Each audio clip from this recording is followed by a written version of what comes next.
On the issue of transparency, when you look at the Petroleum Exploration and then Production Act, Act 919, Ghana has 3 processes which are ongoing.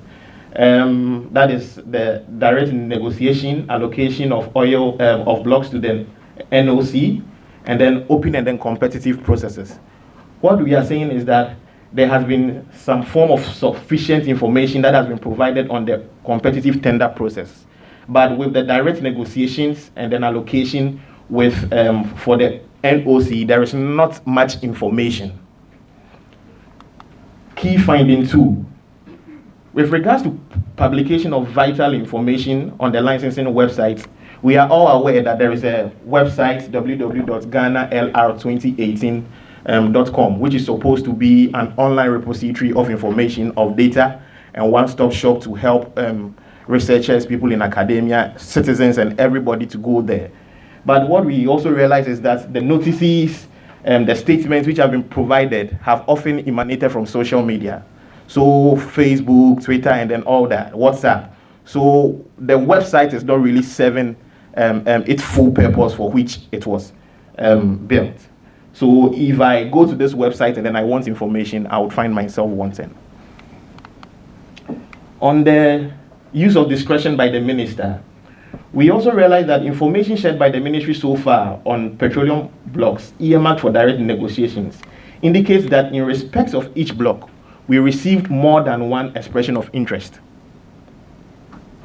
We received more than one expression of interest. Now, when you look at section 10.8 of the law, it prescribes a tender process, whereas section 10.9 also permits the minister, in consultation with the commission, that is the Petroleum Commission, to enter into an agreement by direct negotiations. So the question we ask ourselves is, once we have received more than one expression of interest for these blocks which were meant for direct negotiation, which of these provisions would be activated? We do not know. And then if section 10.8 would be activated, if section 10.9 would be activated, whereby the minister in consultation with the commission would enter into an agreement, we want to know why. Key finding 4. It has to do with the selection of indigenous Ghanaian companies.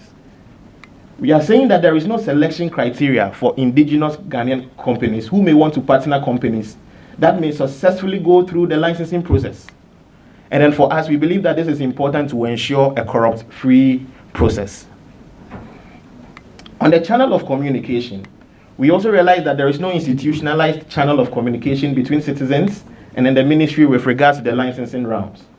To add to this, there is no feedback mechanism on the official website for licensing processes.